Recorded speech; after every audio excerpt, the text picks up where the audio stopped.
듣도록 하겠습니다. 사실 로마서 강해에 우리가 두 번째 시간에 배웠었던 복음에는 하나님의 의가 나타나서 이 말씀이 이 로마서 전체 핵심 주제 말씀이고 요약의 말씀이다 라고 말씀을 드렸습니다. 그래서 바울 사도는 복음에는 하나님의 의가 나타나서 믿음으로 믿음에 이르게 하나니 오직 의인은 믿음으로 말미암아 살리라, 이 복잡한 명제가 사실 이 로마서의 핵심이자 줄거리이자 요약의 말씀, 핵심 구절입니다. 오늘 말씀은 그 핵심 구절을 풀어서 쓴 말씀 정도로 생각하시면 되겠습니다. 사실 매우 어려운 개념들이 이 안에 담겨져 있기 때문에 이 말씀 또한 사실 쉽게 이해하기란 어렵습니다. 제가 항상 로마서 말씀을 준비하면서 이렇게까지 해야 되나 생각이 들 정도로 너무 어려운 말씀들이고 우리가 하나하나 꼼꼼하게 한 구절 한 구절의 의미를 이 구절은 이런 의미구나를 파악하기란 상당히 어려운 말씀 중에 하나이기도 합니다. 지금 방금 여러분들이 함께 우리가 교독하며 읽었지만 읽고 나서 무슨 말인지 알겠어요? 그만큼 어렵습니다. 그렇기 때문에 성경은 또 해석되어져야 되고 당대의 의미로 우리가 함께 말씀을 돌아보아야 합니다. 제가 계속해서 연속해서 로마서 강해에 핵심이라 말씀할 수 있는 것을 여러분들께 말씀드렸습니다. 바로 이 로마서의 말씀을 받았던 사람들이 가지고 있었던 세계관을 우리도 함께 공유해야 된다는 것입니다. 그 세계관은 무엇이었죠? 그들이 믿는 신인 하나님, 야훼 하나님께서 이 땅을 창조하신 창조주이시다라는 것을 우리는 함께 공유해야 됩니다. 그 창조주는 이 땅을 창조하셨고 하나님께서 이 땅에 하나님만의 질서를 세우시게 됩니다. 그것은 하나님과 인간의 그 위치의 자리, 하나님은 하나님의 자리가 있고 우리는 백성의 위치에 있다는 사실, 그리고 사람과 사람의 그 위치의 질서, 그리고 인간과 피조세계의 질서, 이것을 하나님께서는 온전했을 때 안식하셨다, 쉬셨다라고 말씀하십니다. 하나님의 그 질서가 온전할 때 하나님은 안식하셨고 쉴 수 있었습니다. 하지만 인간의 타락으로 말미암아 하나님과 인간의 관계가 깨지고 인간과 인간의 관계가 깨지고 인간과 피조세계의 관계가 무너지자 하나님의 안식이 그치고 이제 하나님께서는 일을 하기 시작하십니다. 그 일의 목표와 방향은 무엇이었겠습니까? 바로 하나님이 창조하신 보시기에 좋았더라의 세상을 회복하는 이야기가 이제 시작되게 됩니다. 하나님은 그 회복의 이야기로서 아브라함이라는 이스라엘의 조상을 선택하십니다. 바벨론 땅에 있었던 그 아브라함을 선택하셔서 그의 하나님이 되어주시고 그에게 약속하십니다. 너를 통해 모든 족속이 복을 받게 하겠다라는 것입니다. 그것은 어떠한 약속이겠습니까? 하나님은 너를 통해 이 땅의 회복, 창조의 질서의 회복을 이루어내겠다라는 약속을 하신 겁니다. 그 아브라함의 민족은 이스라엘이 되었고 이스라엘은 하나님께서 선택한 선민이 되게 됩니다. 그 선민인 이스라엘은 하나님의 뜻에 따라 율법의 신실함을 통해 이 땅에 빛이 되고 소금이 되었어야 합니다. 그들의 역할은 분명했습니다. 하나님께서 창조하신 이 창조세계의 질서의 회복에 동역하는 자들, 그 사역에 함께하는 자들로 이스라엘을 선택하셨습니다. 그리고 그것을 할 수 있는 방법으로 율법을 주셨고 율법을 지켜냄을 통해서 인간과 인간 사이의 인권과 평등과 평화를 이뤄내는 그 율법을 그들에게 주십니다. 그리고 인간과 피조세계의 관계를 회복할 수 있는 말씀을 그들에게 주신다라는 것입니다. 하지만 그들은 그 율법을 종교적인 제의로만 지켰고 위선적으로 그 말씀을 지키게 됩니다. 하나님은 그들이 반역함으로 말미암아 그들이 율법의 불신실함으로 말미암아 하나님께서 곤란함에 처하시게 됩니다. 그럼 하나님께서는 이제 어떻게 하실 거냐는 것입니다. 하나님이 이 땅의 회복의 질서를 이제 포기하시고 하나님은 당신이 열심히 하셨던 그 일을 이제 그만두시냐는 것입니다. 그렇다나 바울은 이야기합니다. 하나님은 그 의가 이제 다시 나타나셨으며 하나님은 다시 일하기 시작하셨다는 것입니다. 이 세계관을 우리도 그리고 로마서를 받은 그 교회에도 똑같은 세계관을 가지고 우리는 이 말씀을 읽어내야 합니다. 이어서 말씀을 듣도록 하겠습니다. 그래서 우리는 앞서 말씀의 2장의 말씀에 이런 말씀을 살펴봤었죠. 불의로 진리를 막는 자에게 화가 있고 심판이 있을 거라 말합니다. 그리고 하나님께서는 죄의 목록을 바울을 통해서 열거하십니다.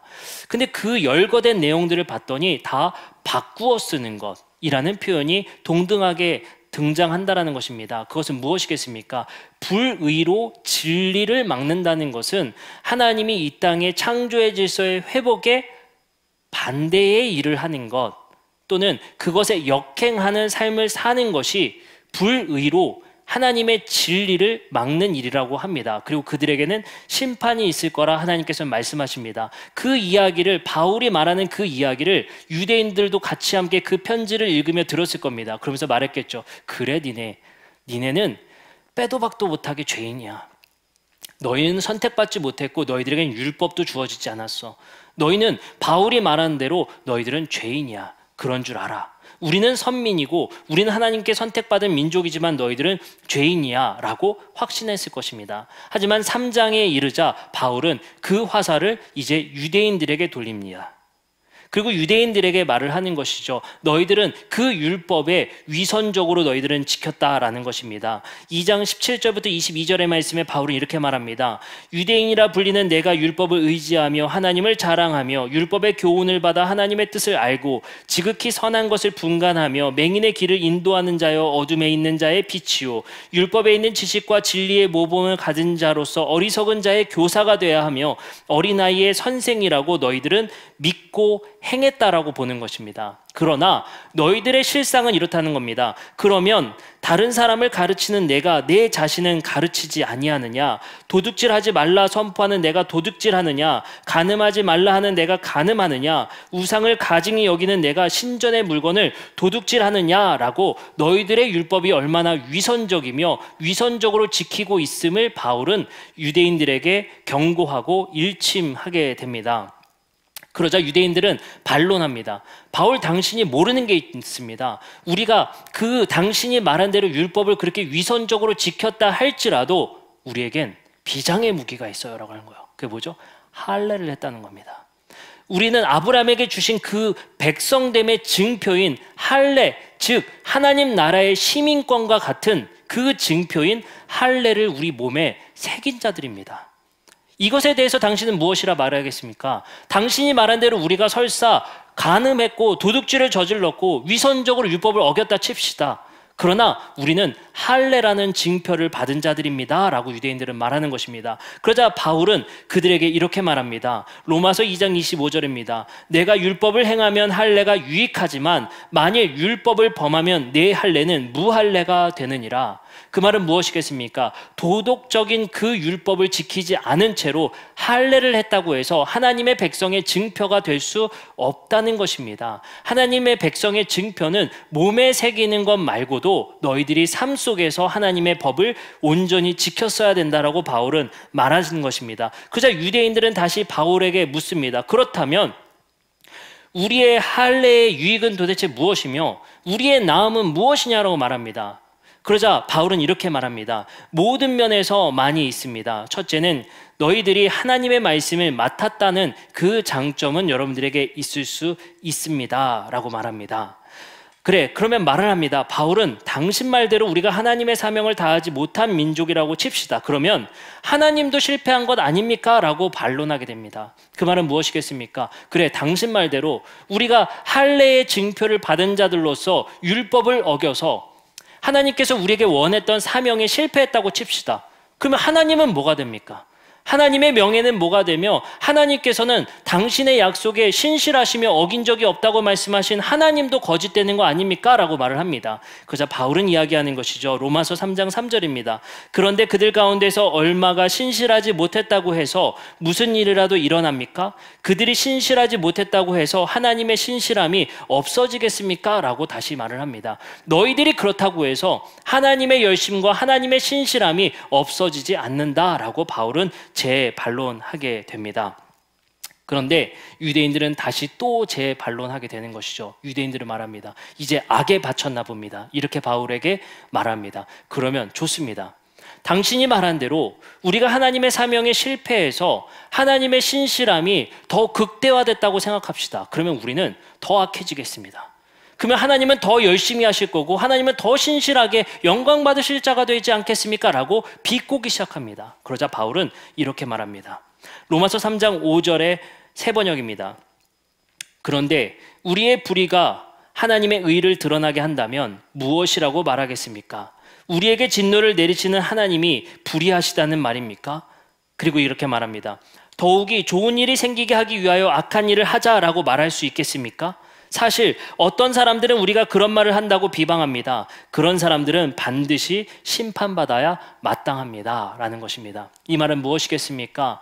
하나님께서 주신 그 선한 의도를 악하게 사용하는 것, 즉 다시 말해서 우리가 하나님 앞에 그 사명을 우리 교회가 다 하지 못할지라도 하나님은 여전히 신실하시고 하나님의 열심은 여전하시다는 거예요. 그래, 그럼 우리가 뭘 할 일이 있겠어?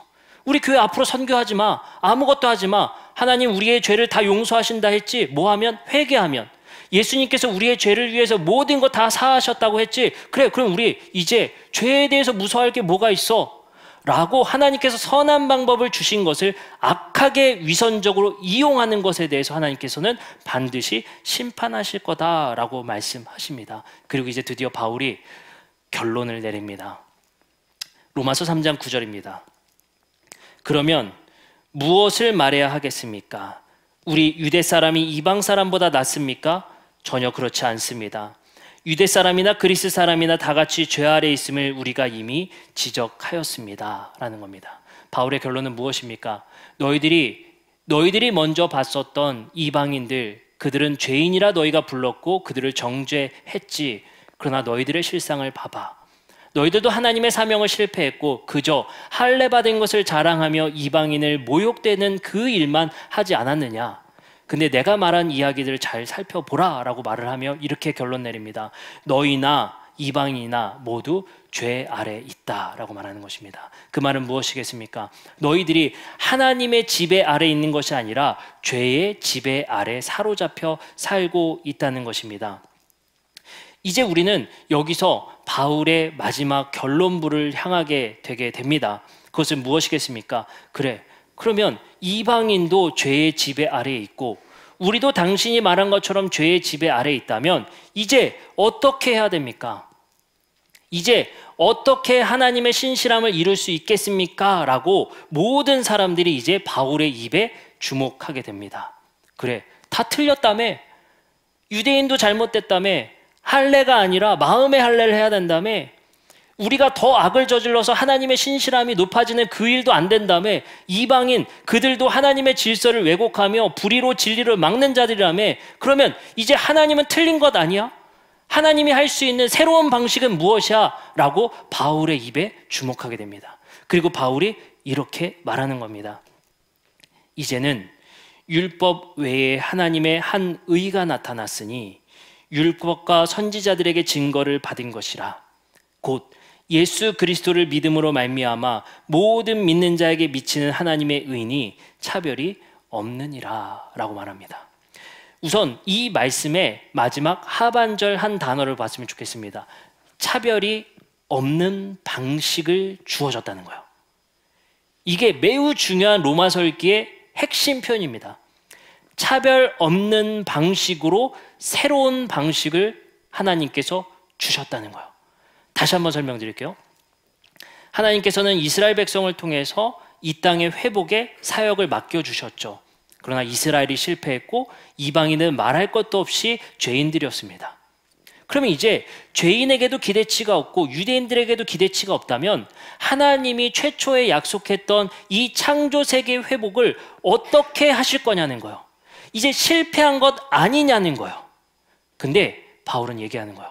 그 전에는 이스라엘 너희들에게 하나님께서 선택하셔서 그 사명을 부여하셨지만 너희들은 그것을 가지고 이방인을 차별하는 데에 썼어.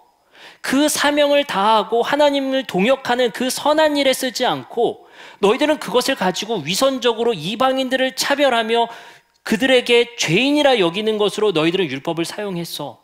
근데 이제 내가 새로운 방식을 주겠다. 이것은 너희들이 절대로 차별할 수 없는 방식이다 라고 주시는 겁니다. 자, 그 방식은 무엇이냐라는 겁니다. 도대체 그 방식은 무엇이냐는 거예요. 이제 할례도 아니에요. 그러면 도대체 무슨 방식으로 하나님의 그 원대한 그 사역을 이제 완성하시겠냐는 거예요. 바울은 말합니다. 이제는 율법의 방식 외에 하나님의 한 의가 나타났다. 새로운 방식이 나타났다는 거예요. 다시 한번요. 이제는 율법의 방식 외에 하나님의 새로운 한 의가 나타났다는 거예요. 자, 여기서 하나님의 한 의가 나타났다는 의미를 우린 이미 배웠습니다. 하나님 자신이 의롭다는 표현은 무엇이라고 말씀드렸죠? 하나님 자신이 한 약속에 충실하셨을 때, 이런 겁니다. 여러분들과 제가 약속을 했어. 내일 12시에 만나기로 한 거죠. 제가 어떤 행동을 해야 여러분들 앞에 의로운 사람이 됩니까? 12시에 나와야 되는 거예요. 똑같아요. 하나님도 이스라엘에게 약속하셨고 그 약속에 분명하게 지켜야 하나님이 의로우신 분이 되는 거예요. 근데 하나님 말씀하시는 거예요. 바울은 말합니다. 율법의 방식 외에 하나님이 그 약속에 충실한 그 계획에 새로움을 너희들에게 주겠다는 거예요. 하나님 당신이 의롭다는 의로움을 보일 수 있는 새로운 방식을 너희들에게 주겠다는 거예요. 그 방식은 무엇이야? 이렇게 말합니다. 율법과 선지자들에게 증거를 받은 것이라. 말씀을 같이 띄워주세요. 율법과 선지자들에게 증거를 받은 것이다 라고 말합니다. 구약 성경에 이미 예언된 말씀이라고 말합니다. 그것은 곧 이게 이제 방법이에요. 그 새로운 방식은 예수 그리스도를 믿음으로 말미암아 모든 믿는 자에게 주시는 방법이다. 이 방법만큼은 차별할 수 없는 모든 사람에게 주어진 방식이에요. 과거에는 율법이라는 것은 유대인들에게 한정적으로 주어진 방식이었으나 이번에 주어진 예수 그리스도를 믿음으로 말미암아 모든 믿는 자에게 주시는 차별 없는 방법을 그들에게 던져 주셨다는 거예요. 그럼 여기서 우리는 한 가지만 해석하면 되는 거죠. 예수 그리스도를 믿음으로 말미암아 모든 믿는 자에게 주시는 방법.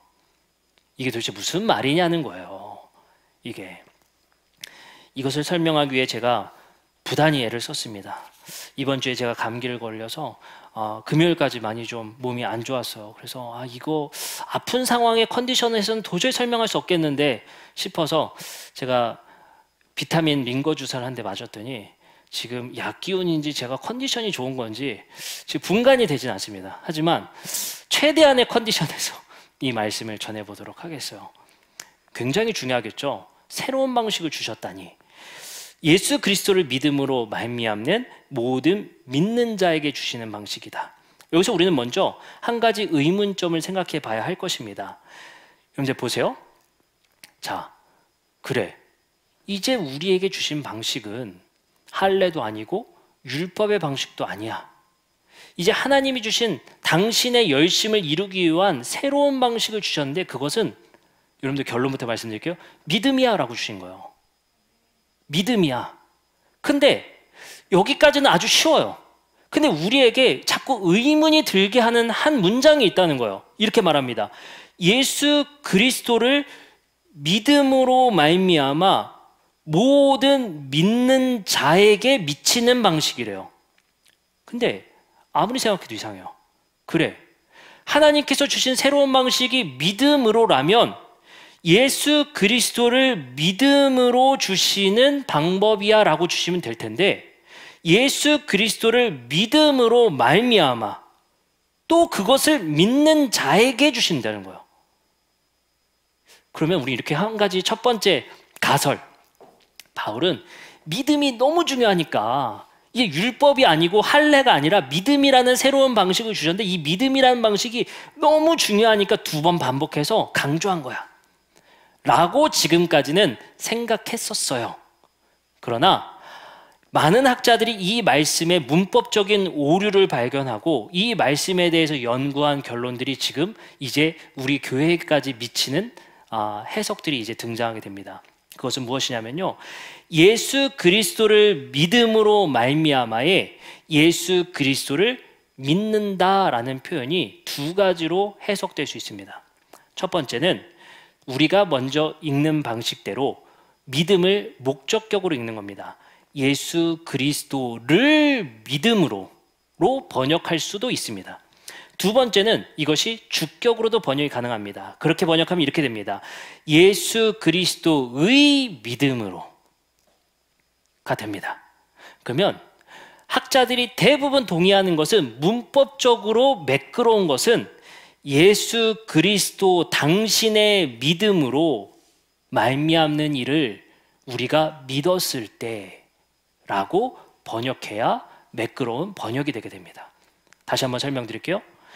예수 그리스도를 믿는 것을 또 믿는 것이 아니라 예수 그리스도 당신의 믿음을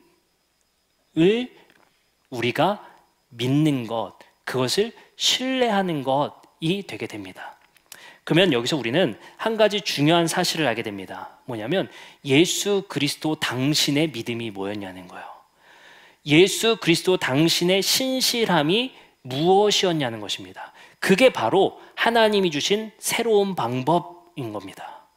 과거에는 율법의 행위였다면 이제 예수 그리스도의 방식이라는 새로운 방식을 주셨다는 거예요. 그 방식을 믿었을 때라고 말을 하는 거예요. 어떤 방식이죠? 예수 그리스도의 믿음, 그것이 무엇이냐는 거예요. 바로 로마서 3장 24절부터 25절에 그것에 대한 설명을 말하게 됩니다. 이렇게 말합니다. 그리스도 예수 안에 있는 바로 속량으로 말미암아. 여기서 속량이 무엇이냐면요, 아까 우리가 뭐라고 했죠? 유대인이나 이방이나 모두 죄의 지배에 있었다라고 모두 이것을 결론 내립니다. 그리고 이제 새로운 방식을 줄 것인데 그것은 예수 그리스도의 믿음이라는 행동을 통해서라고 말씀을 드렸어요. 근데 그 행동은 속량이 되어진 행동이래요. 그 속량이 되어진 게 뭡니까? 죄의 지배로부터 우리를 해방시켜 주시는 일이었다는 거예요. 무엇이길래 그 일을 했다는 겁니까? 바로 하나님의 은혜로 우리의 아무런 기여 없이 우리가 의롭다 하심을 얻을 수 있는 방법이라는 거예요. 여기서 의롭다 하심을 얻는다는 것은 하나님의 가족으로, 그 하나님의 백성의 일원이 될 수 있는 새로운 방법이라고 말하는 겁니다. 그리고 이제 드디어 예수 그리스도의 믿음의 행동이 무엇이냐고 말을 합니다. 25절입니다. 이 예수를 하나님이 그의 피로써 믿음으로 말미암는 화목제물로 세우셨습니다. 이는 하나님께서 길이 참으시는 중에 전에 지은 죄를 간과하심으로 자기의 의로우심을 나타내려 하심입니다 라고 말합니다. 여기서 바울은 말하는 것이죠. 다시 한번 반복합니다. 하나님 자신의 약속에 대한 충실함을 보여주기 위한 행위였다라고 말을 하면서 이렇게 말하는 거예요.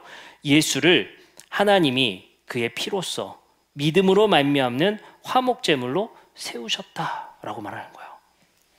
이게 바로 예수 그리스도가 하신 행동이자 예수의 믿음입니다. 더 좋은 번역을 말하면 이렇게 되는 겁니다. 예수 그리스도의 충실함, 신실함이었다는 거예요. 그 신실한 행동은 바로 당신의 피로써 죽음까지 이르게 됐던 십자가적 순종을 의미하게 됩니다. 그러면 우리는 이렇게 말을 할 수 있습니다. 바울은 이런 의도를 가지고 말한 거죠. 곧 예수 그리스도의 십자가적 순종의 행위에 너희들이 믿는다면, 그리고 그것을 너희가 신뢰한다면 이라고 말을 하는 거예요. 자, 그러면 우리는 이제 결론을 내릴 수 있습니다. 바울은 아주 복잡하지만, 그리고 우리가 이해하기엔 아주 어렵지만 예수 그리스도 당신의 순종과 신실함이 바로 우리 모두가 하나님 앞에서 차별 없이 의롭다함을 받을 수 있는 행위였다라고 바울은 설명하게 되는 것입니다. 자, 그러면 제가 이것의 이유를 말씀드릴게요. 보세요. 어떤 학자가 하버드대 교수예요. 제가 아마존에서 책을 직구해서 읽었는데 그 책에서 말하는 굉장히 중요한 단서가 있습니다. 그게 뭐냐면요, 믿음이라는 것이 헬라어로 피스티스라고 표현되거든요. 근데 그 피스티스라는 그 헬라어가 쓰인 예수님 시대와 바울 시대의 많은 문헌들을 찾아본 거예요. 어떨 때 쓰이나. 근데 대부분 이 믿음이란 단어를 누구한테 쓰냐면요, 장군이나 리더들에게 많이 씁니다. 근데 이 용례들을 살펴봤더니 참 재밌는 거예요. 우리가 생각한 대로 예수님 우리 믿습니다 라는 표현이 아니라 항상 무언가 내가 충성됐다, 내가 정말 무언가에 열심히 신실했다라고 할 때 믿음, 피스티스라는 용어를 쓴단 말이에요. 근데 그걸 누구한테 많이 붙여요? 리더들한테, 장군들한테. 근데 이거를 예수님한테 붙였다는 거예요. 똑같이. 근데 이게 어떤 효과를 주냐면요, 이런 겁니다. 이런 표현이요. 여러분들, 우리 교회가 잘 되려면 뭐가 돼야 되는 줄 아세요? 뭐가 돼야 되는 줄 아세요? 제가 모범이 돼야 됩니다. 리더기 때문에. 제가 먼저 신실할 때 여러분들은 그 신실함에 동화되고 그것에 함께 본이 되어 따라오게 됩니다. 그래서 로마 시대의 장군들에게 이 피스티스를 붙였을 때는 이런 겁니다. 로마 장군이 앞장서서 화살과 칼을 뚫고 그 신실함을 보였을 때 그 많은 군인들이 그 신실함 앞에 신실함을 보이게 되더라는 거예요. 그때 이 용어를 많이 쓰더라는 겁니다. 근데 그 용어를 바울이 알고 있었다면 그것을 똑같이 장군에게 쓰였던 표현을 예수님께 갖다 붙였어요. 그럼 어떤 의도로 썼겠어요? 예수님이 우리 앞에 보였었던 마치 한 장군이 많은 적들 앞에 먼저 모범이 돼서 화살을 뚫고 행군하며 그곳에 뚫고 나갔던 전장의 장수처럼 그 본이 우리에게 보여짐으로 우리가 각성돼서 그 신실함을 우리도 본받자, 우리도 따라 나가서 같이 전투하자라는 그 마음과 같이 예수 그리스도에게 그 신실함을 썼다면, 그리고 그 의미가 십자가상에서의 죽음을 의미한다면 우리에게 해당되는, 우리에게 요구되는, 우리에게 감화되는 믿음은 무엇이겠습니까? 너희가 나를 따라오려거든 십자가를 져라. 바로 예수 그리스도에게서 우리에게 보여주신 모범은, 그리고 그 믿음은 십자가의 비폭력적인 죽음의 상입니다. 그것이 모든 그리스도인의 그 군인들에게 감화된 거예요. 그 우리는 거죠. 장군이 우리를 위해 죽으셨다. 우리도 그 죽음에 뒤따르자. 그래서 그 감화가 우리에게도 영향을 끼쳐서 우리도 신실함에 이르게 된다는 거예요. 그러면 바울이 이거를 알고 있었다면 이렇게 쓴 거죠. 예수 그리스도의 신실함을 보였으니 너희도 그것에 감화받아 그 신실함을 보이라. 여러분들 이해가 되셨어요? 바로 이렇게 말하는 겁니다. 곧 예수 그리스도가 우리 앞에 십자가적 신실함을 보이셨으니 너희도 그것에 감화받아 그것에 기반되어 너희도 그 신실함을 이 땅에서 보여주라 라고 말하는 겁니다. 놀랍게도 로마 시대에 쓰였던 이 표현은 영향을 주는 피스티스인 겁니다. 적어도 제3자에게까지. 그럼 여러분들, 우리는 이것을, 이 믿음이라는 것을 우리는 어떻게 생각해야 되겠습니까? 우리가 종교란에 기독교라는 것을 쓸 때, 하나님을 믿는 자들이라고 쓸 때 우리는 무엇으로 우리 신앙 고백을 합니까? 저는 믿습니다. 예수 그리스도를 믿습니다. 여러분들, 여기서 말하는 우리에게 요구되는 모든 믿는 자에게 미치는 일이라고 말했을 때 여기에서 우리가 해야 될 믿음은 단순히 지적 동의가 아닙니다. 예수님께서 먼저 보여주셨던 그 피스티스에 감화되어 우리도 그 피스티스를 보였을 때 바로 우리에게 그것이 미치게 된다는 것입니다.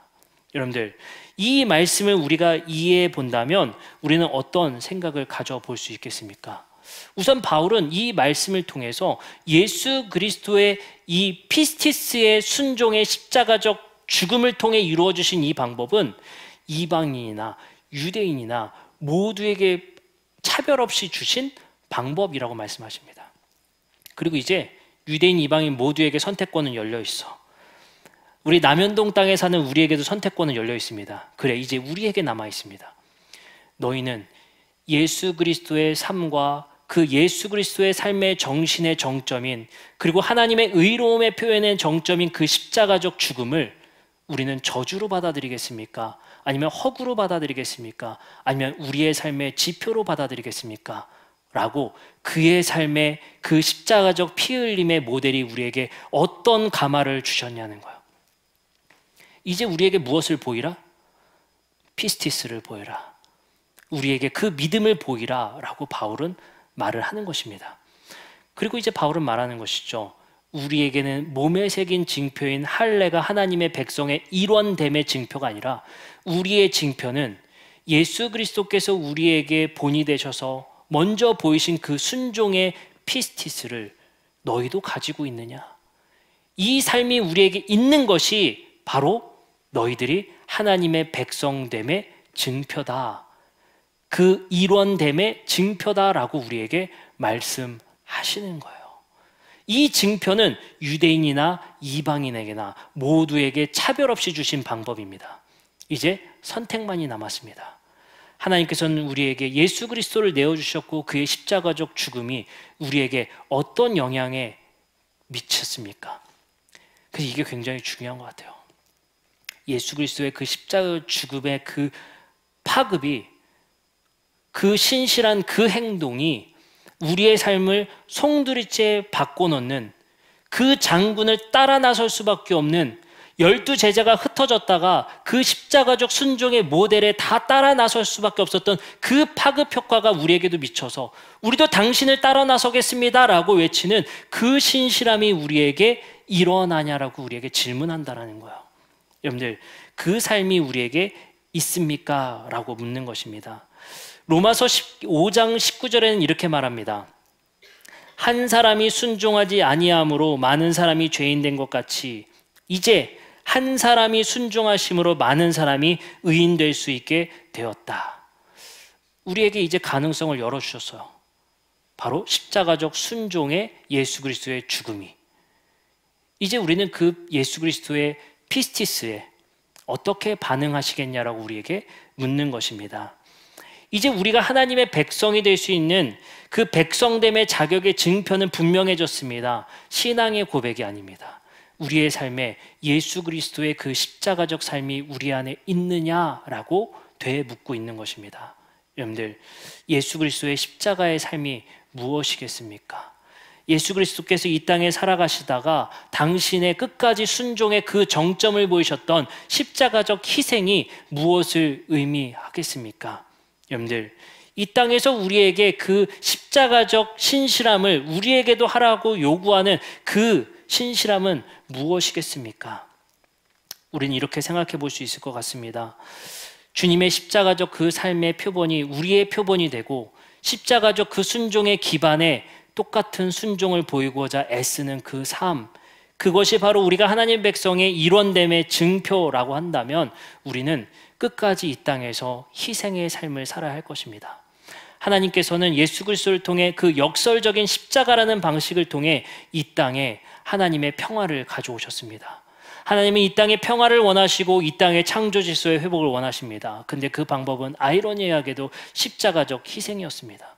이 땅의 회복을 이루고자 하는 것은 우리의 욕망을 점철시키고 우리의 것을 많이 펼침을 통해 이 땅에 하나님의 평화를 가지고 올 수 있는 것이 아닙니다. 우리도 예수 따라 그 십자가적 죽음의 희생의 삶을 사는 것만이 이 땅에 하나님의 진정한 평화를 가져온다는 사실을 하나님은 우리에게 알려주고 계시는 겁니다. 여러분들, 이 원리는 너무 간단하죠. 왜냐하면 가정에서 와이프와 남편이 싸울 때 누군가 한 명이 희생하지 않으면 그 전쟁이 종식되지 않듯이 말입니다.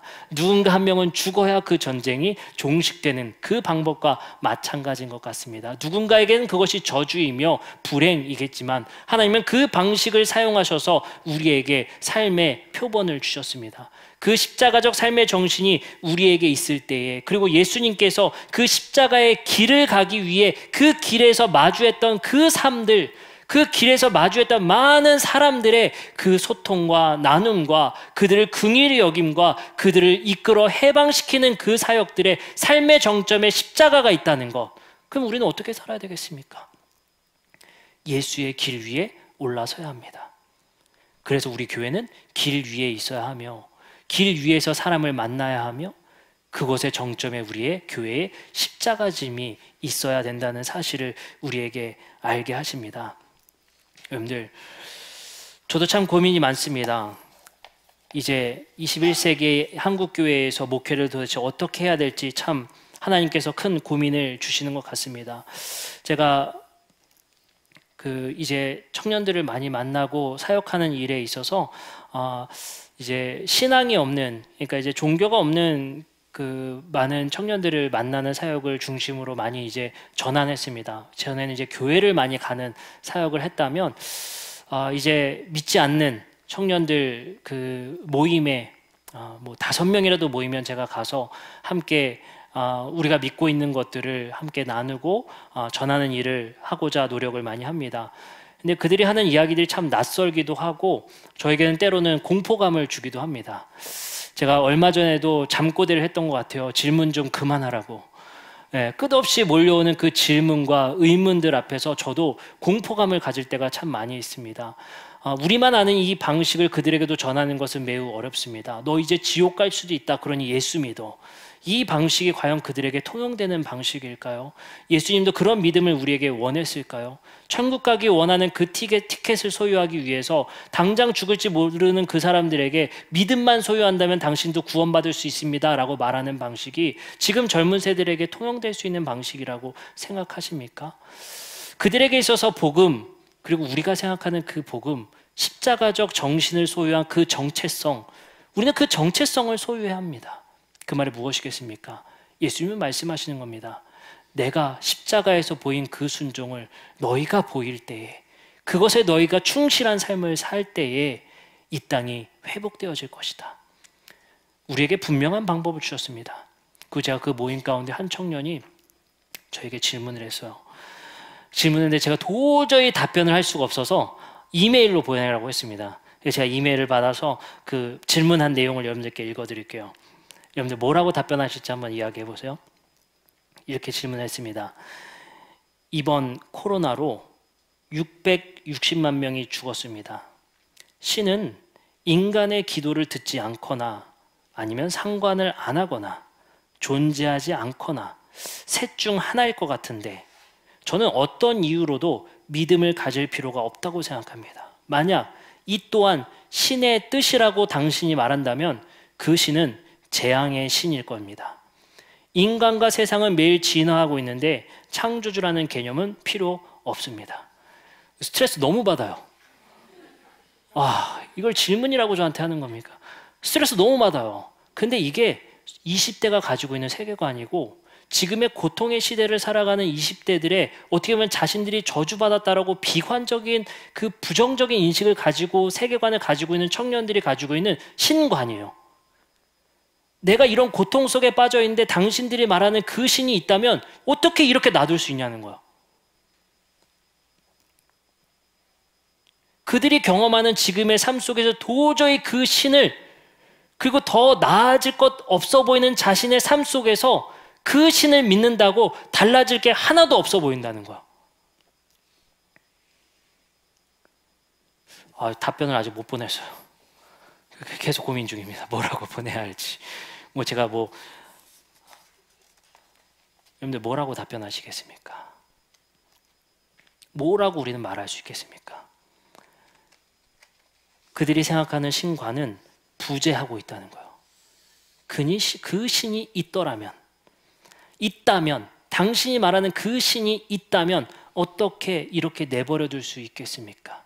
그리고 만약 당신이 이번 코로나 바이러스로 660만 명이 죽은 그 뜻이 아무런 잘못 없는 사람들이 죽었던 그것이 당신이 만약에 하나님의 뜻이었다라고 말한다면 그 하나님은 내가 못 믿겠습니다. 라고 말하는 이 고백들을 우리는 어떻게 수용하고 어떻게 말을 할 수 있겠습니까? 근데 저는 예수님이 답변을 주셨다고 생각해요. 그들의 고통 속에 함께 있는 것만이 답입니다. 왜냐? 주님도 그러하셨기 때문에. 12 제자들과 유대인이 1세기의 로마의 핍박 속에서 하나님은 계시느냐라고 비관하며 살아갔던 한 어부들과 제자들 곁에 주님이 하신 것은 변증이 아니라 신실하게 그들 곁에 계셨습니다. 그리고 너희들을 고아와 같이 두지 않겠다라고 말씀하셨습니다. 비관적인 삶의 생활고에 신촌의 모녀가 자살했다라는 그 소식을 듣고 그들이 어떤 신을 갈망했으며 죽기 전에 그 장신들이 어떤 신에게, 그리고 신에게 무엇이라 탄원하며 탄식하며 숨을 거뒀을지 절망적이기만 합니다. 하나님은, 우리가 믿는 하나님은 도대체 무엇하고 계신 겁니까? 이것에 여러분들은 변증할 수 있겠습니까? 근데 주님이 하신 것은, 다시 말씀드리지만, 내가 하나님을 보여줄게가 아니라 내가 신실하게 너희와 함께 있고 내가 신실하게 너희를 위해 희생하겠다. 그것이 신의 존재를 증명할 수 있는 유일한 방법이었던 것 같습니다. 4세대에 걸쳐서 포로기의 그 저주 속에 빠졌던 유대인들, 더 이상 희망 없다라고 비관하고 있는 제자들과 어부들과 세리와 마태에게, 이제 우리가 믿는 신은 끝난 거란 말인가 라는 비관 속에 있는 자들에게 주님이 하신 일을 우리도 하기를 바라는 겁니다. 그것이 논리적인 변증보다 우리가 해야 될 일일 것 같습니다. 그들 곁에 우리가 함께 있다. 그 어둠 속에, 고통 속에, 그들이 마지막 신을 부정하며 죽는 그 자리 곁에 우리가 있다. 그것이 우리가 해야 할 신실함이 아닐까 생각해 봅니다. 이제 우리 함께 찬양하고 함께 마음을 모아 묵상하는 시간을 갖도록 하겠습니다.